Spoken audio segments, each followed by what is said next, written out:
Amis de Morpheus Etica, bonjour et bienvenue dans cette nouvelle émission L'enfant, un business pas comme les autres. Alors, en ce moment, il y a beaucoup d'activités. Et ben là, je vais faire venir une maman et son prénom c'est Eugénie. Est-ce que Eugénie, elle est là? Tout à fait, Christophe, je te reçois. Bonjour. Bonjour Eugénie. Bon, Eugénie, Bonjour. tu vas enchaîner dans les témoignages, bien entendu. Tu vas être encore une nouvelle maman qui va témoigner. C'est Alors, ça. pour mémoire, pour les gens qui suivent un peu ma chaîne, hier, j'ai fait une autre maman avec un témoignage particulier parce que je sais pas, j'ai pas encore déjà eu l'occasion de la voir, mais je l'ai publié que ce matin. C'est une maman, écoute bien, qui est directrice d'agence des services à la personne, donc elle travaille avec les services sociaux, eh ben, ils y vont placer abusivement son enfant.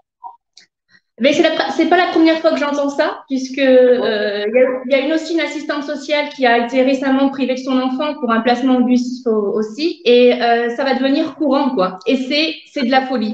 C'est de la folie. Alors, Eugénie, c'est pas compliqué. Moi, je donne ton prénom parce qu'il n'y a que ton nom de famille, mais je dis que tu t'appelles Eugénie et tu vas nous raconter ta mésaventure, ton calvaire, enfin, ton histoire. Vas-y, Eugénie, présente-toi. Alors, je m'appelle donc Eugénie, j'ai 6 enfants, donc un enfant d'une première union qui s'appelle Clément, qui a 13 ans, Oui, 2 garçons donc, qui sont placés, Timothée et Théo, et mes 3 filles, Lily Rose, Sophie et Maya, qui vivent avec moi. Donc, d'accord. brièvement, pour commencer, mes 2 enfants ont été placés suite à une AMO au bout de 2 ans. Alors, pour redire explicitement ce qui s'est passé, j'ai eu des violences conjugales. Donc, en Oui, 2014, je me suis confiée à une assistante sociale de la gendarmerie Victed. Victed, qui est une association d'aide aux victimes, pour les femmes qui sont donc victimes de violences conjugales. À d'accord. cet effet-là, à l'issue de ma plainte, cette personne s'est permise derrière mon dos de faire un signalement au juge pour enfants. Alors, je tiens à préciser que Victed, c'est quoi? C'est une association d'aide aux victimes, d'accord? euh, Attends, 30 secondes. Pas de problème. Magdalena, je te rappelle parce que je suis en rendez-vous, Magdalena. D'accord? Eh ben, bon, je t'appelle dans 1 heure. Ça te va? Ok? À tout à l'heure. Alors, tu m'excuses, c'est justement le témoignage d'hier qui a une nouvelle importante à m'annoncer. D'accord? D'accord, Voilà, d'accord, excuse d'avoir coupé. Je vais enlever mon téléphone d'ailleurs, comme ça je vais être tranquille. Hein? d'accord.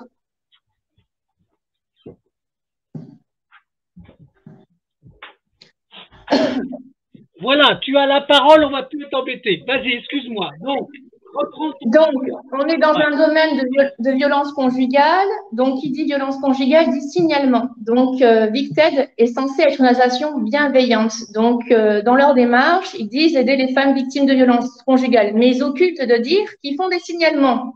Tout ça par derrière. Et bien évidemment, le, le tout de l'histoire, c'est qu'ils ne m'ont pas aidé dans cette manière-là. Donc, PMI qui dit PMI dit mesure éducative, d'AMO. Donc, j'ai un premier indicateur qui vient en 2016. La première chose qu'il me dit, 2 mois après le début de la MO, je vais créer des conflits avec votre conjoint pour savoir comment vous allez réagir. ah oui, carrément. Super, carrément.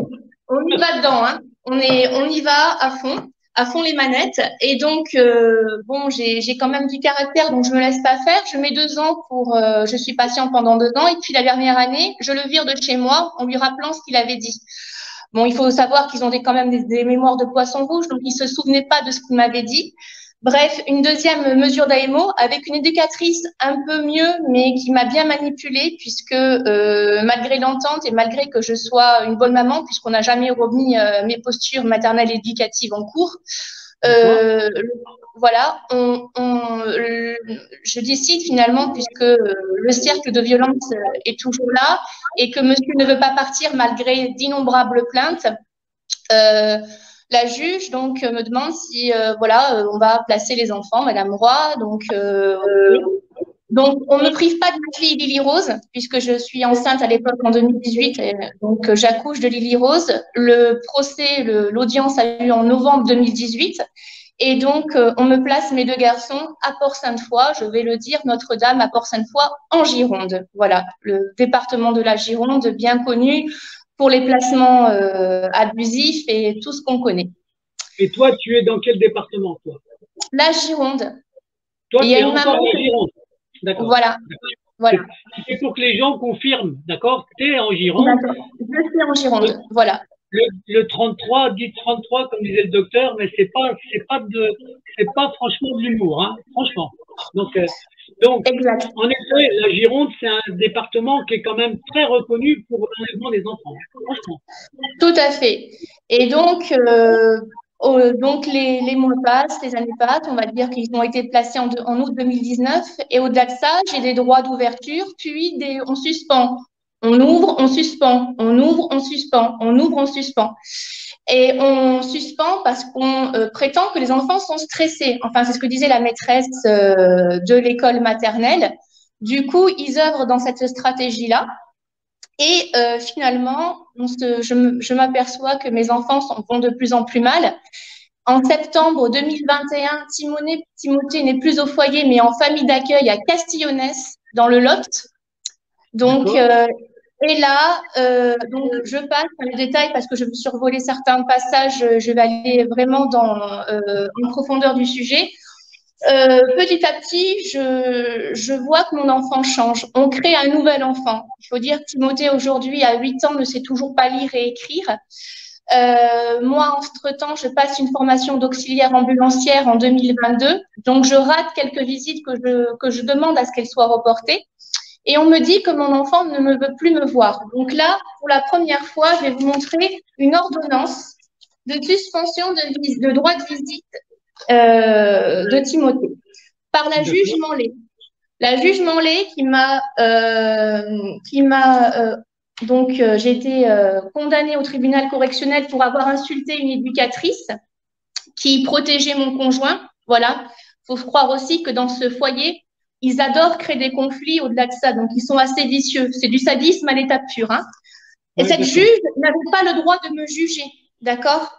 Normalement, elle est censée s'abstenir. Il y a un code de procédure civile qui le mentionne. Alors, je ne veux pas me dire de bêtises, mais il me semble que c'est le code 329 du code de procédure civile.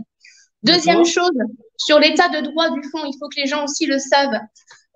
Quand on fait une suspension de droit de visite, on doit obligatoirement convoquer les parents, ce qui n'a pas été le cas. Alors, je vais vous la dire.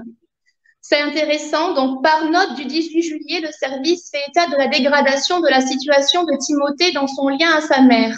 De son projet de déménagement, cette dernière n'a pu se rendre à toutes les visites, ce qui a insécurisé son fils avec symptomisation, crise ecclésiastique et automutilation. En urgence et dans l'intérêt du mineur, il apparaît nécessaire de permettre à Timothée de se poser en suspendant le lien mère-fils, tout en maintenant la possibilité d'échanges épistolaires. Alors, il y a un problème dans cette ordonnance. Pourquoi? Parce que je ne voyais pas mon fils depuis le mois de mars. Donc, de mars à juillet, on m'a empêché de voir mon fils, malgré que j'ai raté 2 visites par rapport à ma formation d'auxiliaire ambulancière et effectivement un projet de déménagement en Corse, puisque j'avais l'opportunité de déménager et d'avoir un travail là-bas. Donc, quel lien? Il n'y en a pas. Et la simple raison aurait voulu que Julie Manlé, déjà, au lieu de suspendre les droits, facilite les conditions de rencontre, puisque mon enfant, on dit, ce qui n'est pas logique, on dit qu'il se plaint de ne pas me voir. En gros, que je n'ai pas pu me rendre à toutes les visites, ce qui a insécurisé Timothée. Donc, si ça l'insécurise, ce n'est pas le terme exact, c'est qu'elle était certainement préoccupée. Et quel est l'intermédiaire entre moi et mon fils? C'est l'éducatrice. Et qu'est-ce qu'elle a fait? Rien du tout. Alors, l'insécurité, je ne sais pas, mais on le place à tout bout de champ, à tout bout de sauce. C'est un outil qu'ils utilisent pour pouvoir confirmer les enlèvements d'enfants. Voilà, et ça, c'est quelque chose qui n'a ni queue ni tête, puisqu'ils mettent ça à toutes les sauces et à mauvais escient. Donc, à ce moment-là, moi, avec le foyer, il y a une rupture de lien carrément, puisque j'ai abdiqué à tout ce qu'ils avaient demandé. Vient l'audience de novembre donc 2022 et là mon avocate explose en pleine audience en disant que c'est inadmissible qu'il y a un acharnement auprès de moi et que la place d'un enfant, c'est chez sa mère. Et j'ai une très bonne avocate, vraiment, elle est vraiment, vraiment très bien, contrairement à certains, puisque les trois quarts sont totalement ingrats, ils font bouclier justement auprès du juge. Mais là, elle, bon, elle sort de l'université, donc elle n'est pas encore totalement formatée. Et bon, j'ai espoir. Pour Théo, qu'est-ce qu'on avance? On avance des arguments sur des jugements de valeur qui n'ont rien à voir. C'est-à-dire, on ne va pas juger la complicité que j'ai avec lui. On va juger ce qu'on appelle les à côté. On me dit qu'en gros, je me montre incohérente et contradictoire à l'égard des professionnels et à l'égard de Théo. Pourquoi? Parce que je n'ai pas voulu qu'il aille en séjour thérapeutique à l'hôpital de jour pendant 2 jours. Parce qu'au-delà des suivis qu'il a, il va en séjour thérapeutique. Et moi, je n'ai pas voulu. Donc, à partir de là, on m'a accablée. On m'a forcé à dire oui, sous peine que le département signe une signature à ma place, une délégation de signature à ma place. Voilà. Donc, à partir de là, ben, je suis pénalisée. Et puis, on parle de choses qui n'ont rien à voir avec le placement, quoi, des choses qui ne cadrent pas. Et le juge voit ça en toute légitimité, illégitimité, pardon, je vais y arriver, illégitimité, et c'est plus possible. Alors, ce juge, j'ai pas envie. Là, Voilà. tu parlais d'une application médicale qu'on voulait lui imposer. Alors, à la base, pour répondre à ta question, Christophe, qu'est-ce qui se passe? Timothée, bien évidemment, comme tous les enfants, c'est toujours le même mode opératoire. Ils arrivent au foyer, la plupart du temps, ils vont à l'hôpital de jour parce qu'ils détectent des troubles du comportement. Sauf que moi, quand j'avais des visites avec Théo, je l'ai pas vu. C'est un petit enfant qui s'éparpille, mais qui habille de ses mains. On fait des activités, tous les deux. J'ai rien vu de particulier, moi. C'est qu'un petit garçon qui doit être pris en considération et qui ne l'est pas au foyer. Tu sais comment ça se passe dans les foyers. Donc, du coup, ils ont mis à l'hôpital de jour. Pourquoi l'hôpital? On sait ce que c'est que l'hôpital. Hein. Je crois que la déontologie de l'aide sociale à l'enfance se base sur l'hôpital, comme certaines personnes l'avaient dit quand tu avais fait des vidéos, je crois, avec Vanessa Barré. J'avais vu une vidéo très intéressante d'ailleurs par rapport à ça. Et on est là. Il y a une petite coalition existante entre le foyer et l'hôpital de jour et ils font force et ils font bouclier devant les parents. Le problème, c'est que moi, le séjour thérapeutique, il est en dehors de l'hôpital de jour. Je ne sais pas avec qui il y va. Je sais qu'il y a des enfants qui sont certainement beaucoup plus handicapés que Théo. Et c'est problématique pour Théo de rencontrer des enfants qui ont des problématiques beaucoup plus lourdes que lui. Et qu'en libéral, si vous voyez un pédopsychiatre, il ne va pas faire de séjour thérapeutique avec d'autres enfants. On ne mélange pas les autres enfants. C'est ça qu'il faut comprendre. Alors, moi, je sais que dans ce qu'on appelle comment dirais-je, les analyses médicales, le suivi médical, plus on va perturber ton enfant, plus il risque de changer de catégorie et plus le revenu mensuel que le département va toucher va être important. D'accord? C'est ça. Donc, ils ont tout intérêt à rendre malades des enfants. C'est leur but. Donc après, tu as la complicité avec les hôpitaux, avec les services médicaux, et tu t'aperçois qu'il y a une vraie collusion. C'est une collusion d'intérêts. Une collusion d'intérêts. C'est ça. C'est ça qui est dramatique, en fait. Parce que chacun est égoïste par rapport à sa profession. Chacun va chercher son petit revenu personnel. Mais la misère qu'on provoque à l'enfant et aux parents, ils s'en foutent. Hein. Ils s'en foutent. C'est ça, tout à fait. Et alors là, je m'aperçois que bon, ça se dégrade parce que Théo aujourd'hui, pour en revenir entre le placement, entre ce qu'il était et ce qu'il est aujourd'hui, on a créé des problèmes supplémentaires qui n'existent pas. C'est un enfant pétillant, c'est un enfant qui avait les joies de vivre. Et alors, c'est bizarre parce que quand je parle avec d'autres mamans, on a les mêmes symptômes qui arrivent de l'enfant placé. Qu'est-ce qui se passe? Le compte rendu de la psychologue scolaire de la réunion Théo, où j'ai été d'ailleurs le 11 mai, on me dit que c'est un enfant qui déprime, qui ne prononce pas le mot « je », qui veut mourir, qui suce son pouce, qui veut accaparer l'adulte. Forcément, il n'a pas sa maman. Il a besoin de maternage. Donc, maternage, ça veut dire quoi? La maman n'est pas là. Enfin, c'est toujours les mêmes problèmes. Mais quand j'entends que mon enfant est déprimé, qui veut mourir, mais il faut le sortir de là. Mais tu sais, Christophe, je n'en suis plus au mot aujourd'hui. Tu sais, je suis passée au tribunal correctionnel pour des insultes. Je ne regrette absolument pas. Parce qu'à un moment donné, on n'est pas pris en considération, qu'on fasse des lettres, des référés, qu'on avise les plus hauts. Il n'y a rien qui ressort. Qu'est-ce qu'il faut faire aujourd'hui, à l'heure actuelle? Parce qu'ils sont en train de détruire nos gosses. Mon enfant, je vais le récupérer esquinté, complètement esquinté. C'est pas fini. Alors, justement, là, ce qui est important, c'est de construire derrière le nombre de mensonges qu'ils ont utilisés. Pourquoi? Parce que à partir du moment où ils bâtissent un jugement sur des mensonges, il y a une escroquerie à jugement, qu'on le veuille ou non. D'accord? La deuxième chose, c'est qu'avec les services sociaux, tu n'as jamais droit au contradictoire. Ta parole n'a aucune valeur. D'accord?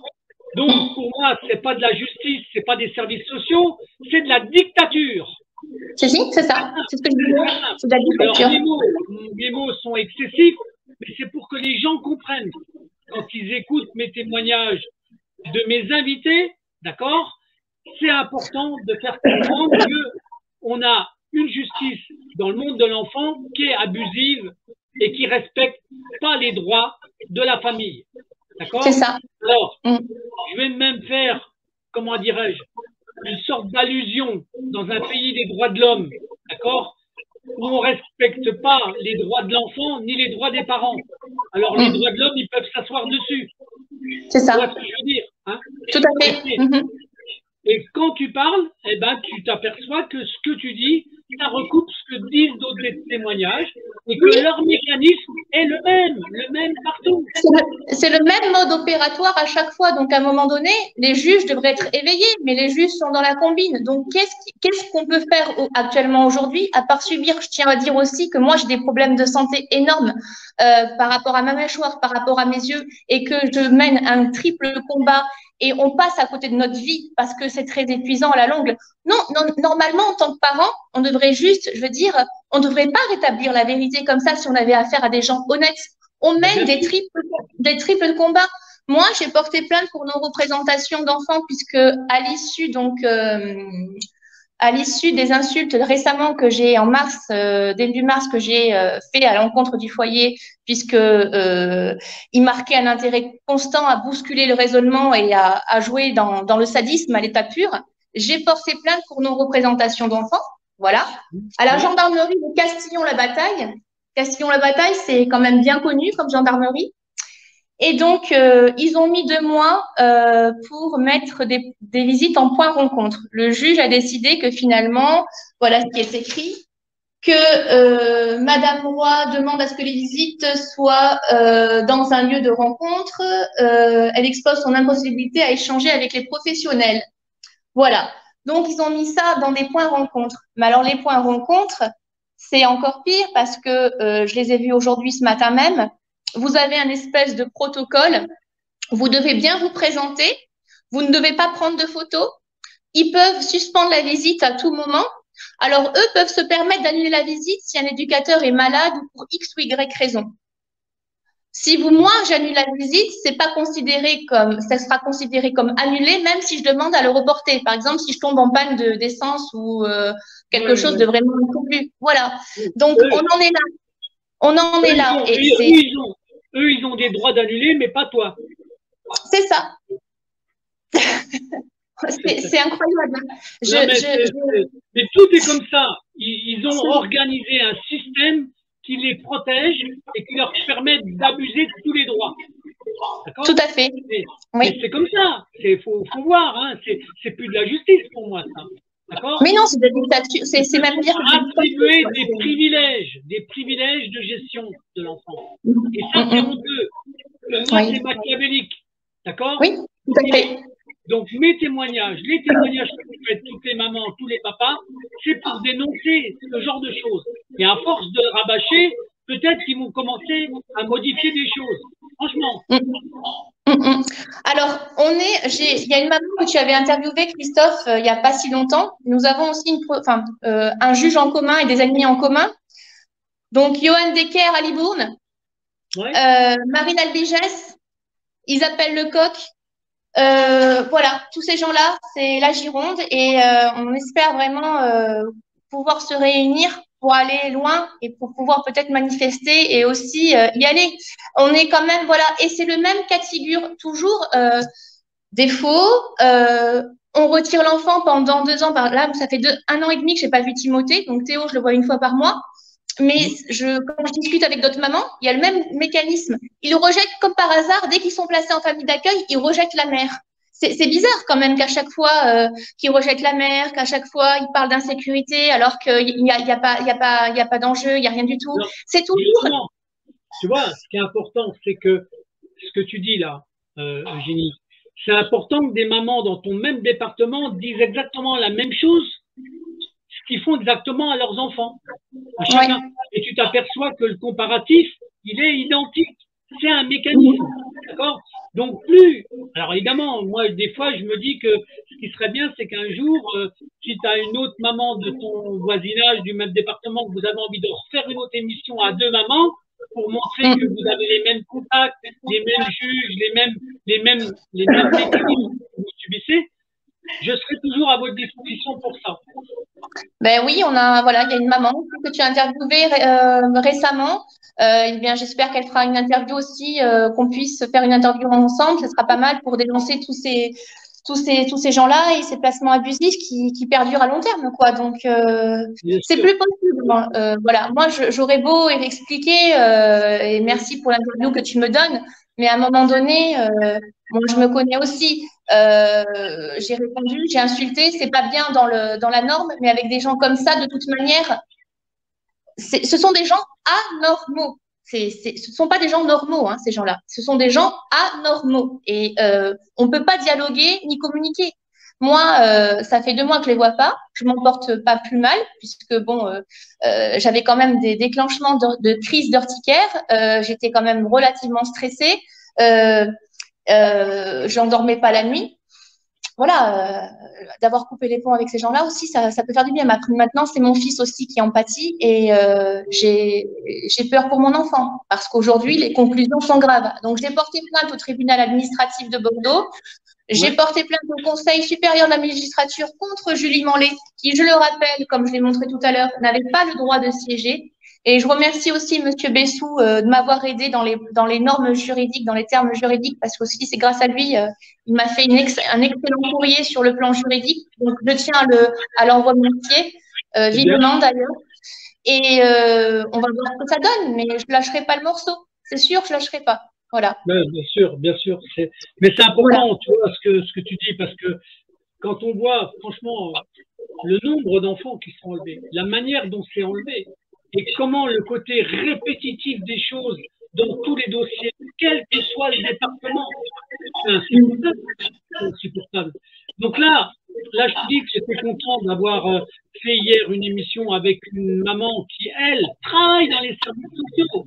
Parce que si ça leur arrive même à eux, oui, elle raconte comment elle a subi des mensonges pour pouvoir, de ses propres services. D'accord ? Oui, oui, c'est ses propres services. Son enfant. Mais attends, mais on va où là ? Alors évidemment, ce genre de témoignage, pour moi, Eugénie, tu comprends bien qu'il a une fonction, c'est d'aider toutes les autres mamans qui ne sont pas dans les services sociaux. Parce tout à fait. Si elle le dénonce, c'est pour aider aussi toutes les autres mamans, toutes les autres papas qui sont victimes de ce système-là. Mais là, toi, donc là, en ce moment, la phase de procédure qui est en cours, tu as fait une demande de récupérer tes 2 enfants quand même. Oui, tout à fait. Mais le juge refuse. Je devais partir dans Lyon aussi, puisque à un moment donné, après avoir insulté le foyer il y a à peu près 2 mois, j'ai oublié de dire qu'ils ont fait une information préoccupante pour mes filles. Parce que comme je les ai insultées par téléphone, ils ont dit que ça mettait en danger les enfants. Donc mes filles étaient en bas et moi j'étais en haut. Donc elles n'étaient pas à côté de moi. Donc l'assistante sociale, je la vois, elle me convoque, elle a un peu mal. Elle me dit non mais on sait qu'il y a des déviances, Madame Roy. J'ai dit que c'est une logique de non-droit et de représailles. C'est-à-dire que ce sont des gens qui font exprès, enfin ils n'ont pas accepté que je les insulte, donc par vengeance, ils veulent mes filles. Ils comptent, hein. Lily Rose, ils savent qu'elle a 4 ans et demi. Mes jumelles, elles ont 3 ans, donc voilà, c'est intéressant pour eux. Voilà, il faut bien rentabiliser leur commerce. Bien sûr, bien sûr. Bon, il s'est trouvé que c'est tombé un petit peu à l'eau parce que j'ai fait un courrier en amont en disant que ça remettait pas du tout mes postures maternelles éducatives et qu'on était bien dans une logique de long droit et de représailles. Pour le moment, il n'y a rien, j'ai pas de nouvelles. Et donc, le projet aussi de déménagement dans Lyon, parce que j'avais une amie qui voulait m'héberger et pour que je puisse me faire un matelas financier parce que entre le travail et garder les filles, c'est difficile puisque il n'y a pas de nounou sur Castillon, donc j'avais employé une garde à domicile, ce qui était excessivement cher. Et je n'ai pas pu aller dans Lyon puisque le juge a refusé que mes 2 garçons partent dans Lyon. Ça aurait pu dépayser l'affaire. Ça aurait pu dépayser l'affaire. Et puis. Mais alors, voilà. Mais tu sais pourquoi ils ne déplacent pas les enfants? Oui, parce qu'ils ont des choses à se ils veulent les tenir et qu'ils ont des choses à se proposer. C'est l'argent qui est attribué au département à cause des enfants, ils changeraient de département. Or, ça les gêne. Donc, c'est pas parce que c'est simplement une question d'intérêt financier qu'ils le déplacent pas. Et puis, je pense aussi qu'ils essaient de cacher certaines choses, comme les viols, les attouchements, etc. On le sait, ça. On le sait. Alors, moi, ça, quand on me dit que mon fils est insécurisé par des visites manquées, on essaie de cacher les véritables raisons de son mal-être. Et moi, je le connais. Il est en famille d'accueil avec des enfants qui sont plus grands, qui sont extrêmement handicapés. Et quand je dis extrêmement handicapés, c'est pas une critique, c'est-à-dire que les pauvres, ils voient pas leurs parents et qu'il y a des choses qui sont moi, qui me choquent un petit peu. Il y a un grand quand même qui mange une crêpe en mangeant par terre. C'est ce que mon fils de 13 ans, quand il vient pendant les vacances chez moi, me dit. Parce qu'il faut voir qu'il faut aussi dire qu'il y a des visites fratries et que Clément va voir ses petits frères. Donc, quand il voit ses petits frères en visite fratrie, les autres membres de la famille d'accueil, c'est-à-dire les autres enfants, sont tous avec mes fils, en fait. Alors que normalement, c'est que les frères. Voilà. Et donc, tout le monde est mélangé. Et Clément m'avait rapporté qu'il y avait un des enfants qui avait mangé une crêpe par terre. Et là, ça, c'est dans une maison, dans un foyer. Alors, non, parce que quand ils se réunissent, c'est en point dans un lieu neutre. Ça peut être, par exemple, dans un restaurant, dans un McDo. Et là, je crois que c'était au Crescendo. Il y avait un goûter. Et donc, il y avait Cédric qui s'appelle. Et il avait mangé sa crêpe parce que bon, il a une déficience mentale. Bon, malheureusement, c'est pas de sa faute. Mais mon fils Timothée n'a pas n'a pas à intégrer une famille comme ça d'accueil où il y a des enfants qui ont des handicaps très très importants, malheureusement, et c'est pas de leur faute. Mais les enfants qui mais il faut que tu comprennes, c'est que les familles d'accueil qui sont trouvées par les services sociaux, d'accord? Pour eux, c'est, on va dire, un outil qui leur permet de conserver, de garder un enfant. Oui. Alors après, les services sociaux leur attribuent une enveloppe par jour ou par mois, par enfant. D'accord? Et ces parents-là, eux, c'est un revenu pour eux. D'accord? Alors, si les gamins sont handicapés, qui sont enlevés abusivement, c'est pas leur problème. Du moment qu'ils touchent l'enveloppe par mois pour les enfants qu'ils ont. Et c'est pour ça qu'il y a ce qu'on appelle des déviances. C'est pour ça que des fois, tu as des enfants qui n'ont rien à faire les uns avec les autres, d'accord? Et que ça déséquilibre l'univers même des enfants qui sont dans ce genre de maison. C'est ça. Et je pense aussi que indirectement, comme ces enfants ne voient pas leurs parents, c'est ce que m'avait dit la famille d'accueil, Timothée a pris comment dirais-je, il a pris ce revers-là en se disant que finalement, les autres enfants voient pas leurs parents, moi je vois pas ma maman, et puis ça me convient très bien. Mais ça, c'est ce qu'on lui a dit. Il est complètement téléguidé. J'ai une audience, il a été auditionné en novembre donc 2022, à part en référé, voilà, parce que je pouvais pas le voir, donc ça déjà aussi c'était légal sur ce plan-là. Et on lui a dit que, on lui a posé des questions. Est-ce que tu veux voir maman? Non, papa, non, mamie. Donc il voulait voir sa mamie, mais on l'empêche de voir sa mamie. Pas de copain, il répond vraiment pas aux questions. On voit que c'est comme un robot, c'est ce que disait mon avocate, il est complètement robotisé. Moi, la dernière fois que je l'ai eu par téléphone, c'est le 15 juin 2022. je lui dis que ben, si Timothée, voilà, on a annulé la visite, les éducateurs ont annulé la visite parce que tu voulais pas me voir. Il me dit, mais non, maman, je savais pas, je savais pas du tout. Maman, bisous, je t'aime très fort, tu sais, mais on me l'a pas dit. Et c'est sorti vraiment avec spontanéité. C'est pas un enfant qui, voilà, c'est. Et ça, on me dit, non, non, mais ça, il vous dit ça pour vous faire plaisir. Je fais, bah non, Timothée, il parle franchement quand il veut. Quand il veut pas quelque chose, il le dit. C'est incroyable le nombre de mensonges qu'ils utilisent pour pouvoir avoir raison. C'est incroyable. C'est ça. La parole de l'enfant, c'est pour te faire plaisir, c'est pas de l'amour pour eux. Ils savent même pas ce que c'est de l'amour. C'est ça, c'est ça. Ils comprennent pas qu'un enfant puisse aimer sa maman. Franchement. C'est ça. Oui, oui, c'est ça. Mais moi, de toute manière, cette notification de la juge Manlé en juillet 2022, elle est totalement irrationnelle et incohérente, puisque on peut pas. Si je lui manque à mon fils, donc c'est pour ça qu'il faisait des crises ou quoi que ce soit. Donc la simple logique aurait voulu qu'elle facilite les rencontres les conditions de rencontre. Et non, elle les suspend. Donc, résultat des courses, ça fait plus de 12 mois que je n'ai pas vu mon enfant et que j'ai même pas pu entendre le son de sa voix. Voilà, tout simplement. Et là, cette juge-là, elle avait pas à juger, c'est ça que tu as dit? Elle n'avait pas à juger, non. On est dans un conflit d'intérêts. Tu as déposé plainte contre elle? Oui, alors j'ai demandé aussi, elle était remplaçante de Monsieur Decker en juillet 2022. J'ai demandé aussi qu'elle soit récusée. Alors, on peut demander la récusation d'un juge pour qu'il évite à nouveau de juger. C'est que dans cet élément-là qu'on peut faire quelque chose. Donc, moi, j'ai écrit pour plusieurs choses, qu'elle n'avait pas respecté les règles de droit, qui définit aussi de respecter le principe du contradictoire et donc de convoquer les parents, qu'elle n'avait pas le droit de me juger puisqu'elle m'avait déjà siégé au tribunal correctionnel, donc elle pouvait pas rétablir l'équilibre de l'impartialité. Et puis sur les faux, voilà, on voit qu'elle entérine, hein, on voit que c'est un copier-coller, on voit qu'il y a rien, ça se tient en 3 phrases, vous vous rendez compte? Et il y a rien, il y a aucune preuve, il y a rien, il n'y a pas d'expertise médicale. Alors ensuite, on parlera le 7 décembre, on ne parlera pas d'automutilation, mais de griffure. Voilà. Donc, on voit qu'ils se sont rattrapés en disant non, non, non, mais Madame Roy, c'était pas des crises d'automutilation. Je dis, bah si, c'était écrit apparemment. Non, non, non, c'est des griffures qu'il se fait. Ouais. Ça change la donne.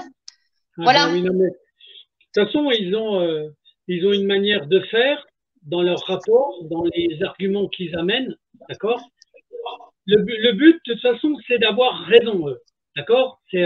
Donc, quand on voit la construction qu'ils ont des arguments, quand ils constatent quelque chose, la manipulation qu'ils font d'un constat pour la transformer en accusation, c'est franchement une honte.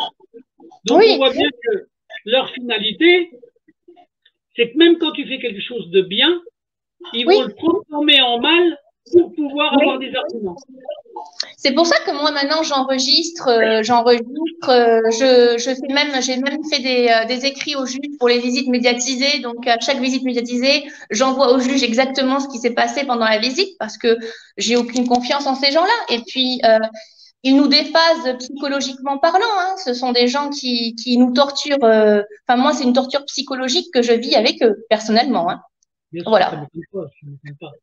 C'est de la souffrance, hein, quand on voit tous les témoignages, on sent bien qu'il y a une souffrance de tous les parents, hein, maman, papa, et donc quand c'est des couples en plus, donc parce que des fois le couple il est encore en accusation aussi, donc mais tout ça franchement c'est insupportable.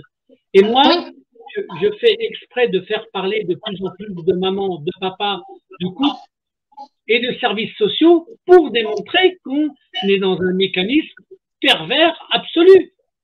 Oui, tout à fait. Et le plus pervers aussi, c'est que comme j'ai pas de nouvelles de Timothée, je n'ai aucune photo, aucun bilan médical. Donc ça me rappelle aussi une affaire d'une maman. Rien. Ça fait 14 mois, j'ai rien. Alors pour Théo, j'ai des informations. On me recueille quand même certains éléments. Mais alors pour Timothée, pas de photo, rien. Mais rien, rien, rien. Timothée, c'est le plus grand, hein, c'est ça, les Oui, deux. c'est Timothée, c'est le plus grand. Ils ont 1 an d'écart. Ouais. Voilà. Non, Voilà. non, Donc, j'ai mes filles, mais j'ai pas mes garçons. Excusez-moi. À un moment donné, faut arrêter. C'est un quota et de toute manière, quand on voit que c'est une association, c'est une MEX, et j'ai pas honte de le dire, je vais le dire où ça se situe, c'est Notre-Dame à Port-Sainte-Foy en Gironde, ils ont un numéro de ciré. Je comprends pas pourquoi une association a un numéro de ciré avec, c'est une entreprise. Enfin, il y a non, là aussi. alors, le numéro de SIRET, c'est simplement l'identification. D'accord? Oui.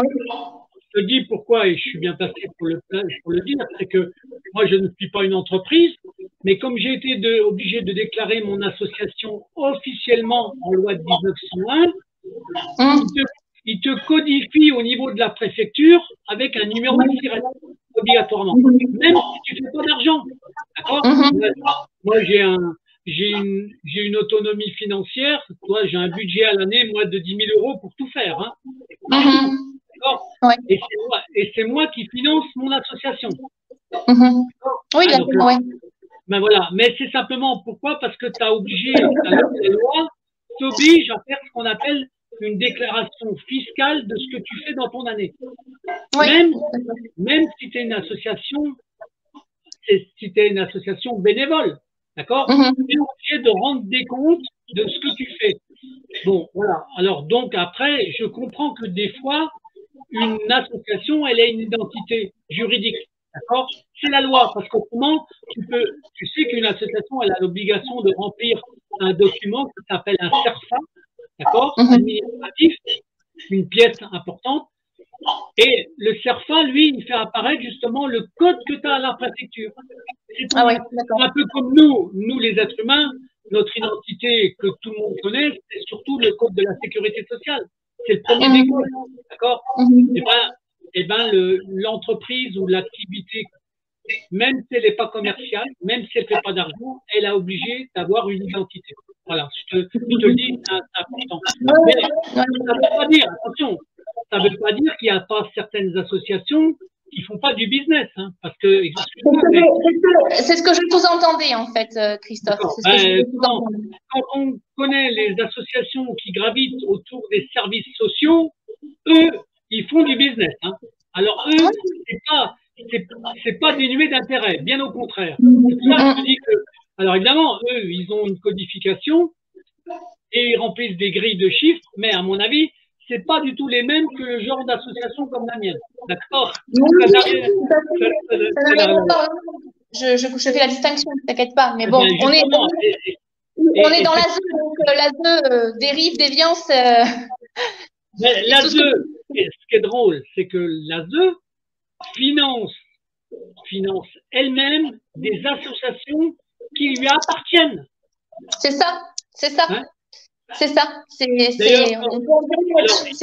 n'y a pas que ça, c'est qu'il y a des fois, ils financent aussi des sociétés civiles immobilières. Et c'est eux les actionnaires, c'est les associations qui sont actionnaires de la SCI. Pourquoi? Parce que, par exemple, quand ils créent un foyer, d'accord, c'est les aides mensuelles qu'ils reçoivent par enfant qui permettent de payer l'immobilier. Tout à fait, c'est ça. Dans lequel ils mettent les enfants. D'accord? Et après, tu t'aperçois que c'est les associations qui sont propriétaires des SCI. C'est ça. Alors, je ne doute pas un instant qu'à un moment donné, il doit sûrement y avoir des attributions et des détournements de fonds publics. Hein, je te le dis. Et sans parler des associations, des familles d'accueil privées, comme il y a une association en Dordogne, je ne dirai pas le nom, mais ils gagnent 10 000 euros par mois. Ils sont mieux payés que certaines familles d'accueil sous l'ASE. Alors là, c'est quelque chose que j'ai pas trop de notions là-dessus, donc je vais pas trop polémiquer sur ce sujet-là. Mais bon, on peut se poser quand même certaines questions. Voilà. Bien sûr, je sais bien. Voilà. Tu sais, je vois bien, moi, je connais quand même relativement bien le fonctionnement des associations, mais quand je vois des grosses associations, comme certaines fondations, d'accord, les détournements de fonds qu'il peut y avoir, pourquoi? Parce que justement, ils font un abus de droit, Et justement, comme une association, elle peut blanchir de l'argent, parce qu'il y en a qui blanchissent de l'argent en plus avec ça. Oui. Moi, je te dis tout de suite que mon association, après 3 années d'exploitation, moi je l'ai créée en 2016, mon association. 2 ans après, j'ai arrêté toute adhésion de membres. Absolument. D'accord? Pourquoi? Parce que j'ai eu une tentative de quelqu'un qui a voulu amener beaucoup d'argent dans l'association et j'ai compris qu'on voulait me tuer dès l'origine. Oui. Hein? Donc maintenant, qu'est-ce que je fais? Moi, j'ai une association qui vit simplement de choses que moi je revends sur un site commercial qui s'appelle Rakuten. Je peux donner le nom, comme ça couvre mon activité. Et puis après, j'ai des gens qui acceptent de me faire un don par an. C'est tout. Oui. Mais j'ai ma liberté d'interprétation. Personne ne peut m'empêcher d'interviewer qui je veux. De donner un rendez-vous aujourd'hui, c'est que personne ne peut m'empêcher de te donner un rendez-vous aujourd'hui. Personne. Hein? Oui. Et pour revenir au fait par rapport aux enfants, donc par rapport à Timothée et Théo, ben on en est au point de départ, quoi. Parce que un point rencontre pour Théo, c'est quoi? C'est rien du tout. Vous êtes dans une petite salle avec une petite cuisine, avec une petite salle à manger. Et puis alors, eux, ils sont derrière une porte avec un hublot derrière et il peut venir à tout moment. Enfin, je veux dire, c'est tellement théâtral, c'est tellement un sketch que je sais même pas comment l'expliquer tellement c'est ahurissant, aberrant, quoi. Alors, il faut savoir aussi que la psychologue peut intervenir à n'importe quel moment. Voilà, pour Théo. C'est quand qu'il y a eu des visites libres et ensuite semi-médiatisées, tout simplement parce que je n'étais pas d'accord que mon fils, à l'origine, aille en séjour thérapeutique et que j'avais manqué des visites qui ne sont pas à l'ordre de 16, comme ils le disent, mais de 4. Voilà. Non, mais on est dans le mensonge, hein, de toute façon. Alors, mais on est dans la folie pure, dans la folie pure. Moi, pour que les gens qui t'entendent et qui comprennent au fur et à mesure, hein, d'accord. Alors, tes 2 enfants sont enlevés depuis combien d'années? Depuis 2019, août 2019. 4 ans. Est-ce que tu as fait une lettre au département pour savoir combien coûtait le placement de tes enfants au département? Alors, non, j'ai pas fait une lettre au département pour savoir combien coûtait le placement de mes enfants. J'ai fait une lettre pour récupérer mes enfants, mais pas pour demander combien coûtait le placement de mes enfants. Ben, tu feras une autre lettre. Je te demande de faire une lettre parce qu'ils ont l'obligation de te répondre combien coûte ton enfant par an au département. D'accord, mais je le ferai.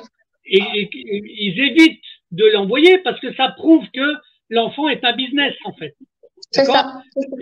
Et notamment quand la moyenne, parce que quand on voit les moyennes de placement des enfants, combien c'est, hein, à partir du moment où il n'est pas médicalisé, c'est entre 7 000 et 8 000 euros par mois. D'accord? Oui. Alors là, pour Timothée et Théo, tu peux y aller parce qu'il y a MDPH, il va y avoir les Ulysse, la CESA, JTEP, le package complet, quoi. Le package. Plus de 22 000, 23 000 euros par mois. Ouais. Ben, c'est et c'est un business. Et c'est là que tu découvres avec le temps, par exemple, tous les services médicaux, tout ce qui gravite autour du médical est complice du système parce que c'est un business. Oui, c'est ça, tout à fait. Alors, les psys, les thérapeutes, tout ce que tu veux, d'accord, les visites médicales, les médecins, les infirmières, les hôpitaux, tout ça, c'est oui, ils se prêtent toute main forte. Ils se prêtent toute main forte en même temps, quoi. Bon, donc, en finalité, là, donc pour l'instant, tu fais à chaque fois quand même une demande pour qu'on te redonne tes enfants. À chaque fois, oui. Je l'ai fait, oui. Alors, je l'ai fait vraiment à partir du mois de mars, quand j'ai vu vraiment qu'avec le foyer, il n'y avait plus aucune possibilité d'échange et qu'ils étaient ancrés dans un mode, enfin, c'est une secte, hein, pour moi. Donc, on peut pas parler avec pour moi, c'est une secte. Donc, il n'y a aucun échange possible. Et ces gens-là sont nocifs pour moi, autant que pour ma santé, que sur le plan psychologique. Donc, à partir de là, j'ai fait des demandes au département, au président donc du conseil général départemental qui s'appelle Monsieur Jean-Luc Glaise, à la Cour d'appel de Bordeaux, au procureur donc de la Cour d'appel de Bordeaux. Voilà, donc j'attends et on verra ce que ça donne. Mais bon, ce qui est sûr, c'est que voilà, je pense que un jour on va arriver aux mains, quoi. Je suis désolée de dire ça, hein, j'ai pas envie de choquer les gens qui Non, regardent cette vidéo-là, mais enfin voilà, à un moment donné. Mais j'ai très très conscience de la colère qui gravite dans ce milieu-là vis-à-vis des parents par rapport à ce monde, franchement. Et je trouve ça normal parce que il y a tellement de mensonges, il y a tellement d'abus d'autorité, il y a tellement de comment dirais-je, d'injustice, parce qu'il y a une injustice qui est incroyable, un non-respect du droit. Je comprends que la colère puisse devenir une menace. Je te dis tout de suite. Et moi, je vais même être très clair avec toi. J'ai certains papas avec qui j'ai eu des conversations. Il y a des mots qui font peur, Et moi, je voudrais pas être à la place de certains juges ou de certains services sociaux, parce que quand la colère va se transformer en violence, ils auront intérêt à faire très attention, parce que pour l'instant, ils terrorisent tellement les gens que le ras-le-bol, il est là. Hein. Oui, non, mais c'est sûr. Non, mais moi, quand on me dit qu'il y a des éducateurs qui, oui, il y a un problème aujourd'hui de temps, enfin de business, qui n'ont pas les moyens matériels, mais ils ont quand même un cerveau. Il faut arrêter de trouver cette excuse-là. Quand on vous raconte des conneries dans un rapport qui n'a aucun sens et dont justement les arguments, les allégations n'ont rien à faire dans une ordonnance, où c'est des jugements de valeur qui n'ont pas leur place, mais il n'y a pas besoin de moyens matériels, il faut arrêter, ou de moyens humains. Ces gens-là ont une idéologie, je ne sais pas d'où vient cette idéologie, ce mode sectaire, ils sont tellement formatés, et puis quand on leur parle, ils sont tellement dans un autre monde qu'ils sont totalement déconnectés de la réalité, mais c'est à vomir, c'est plus possible, Christophe, c'est impossible. Alors justement, dans ce que tu dis, Eugénie, le but des témoignages, c'est des fois de leur faire prendre conscience qu'ils sont dans un autre monde et qu'il est temps qu'ils reviennent sur Terre, en fait. Bon, oui, bon. C'est très important. Hein. Leur faire comprendre, je pense pas. Ils sont tellement dans une idéologie, tout ça, il faut que ça s'arrête. Avec le temps et avec la démultiplication des réseaux, parce que la chance qu'on a aujourd'hui, c'est qu'ils ne peuvent plus empêcher les gens de parler. La deuxième chose, c'est que les téléphones sont devenus de vraies télévisions,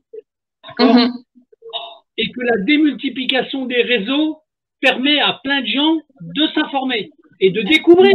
Parce que moi, tous les jours, j'ai des gens qui découvrent le monde de l'enfance avec le placement abusif, hein, tous les jours.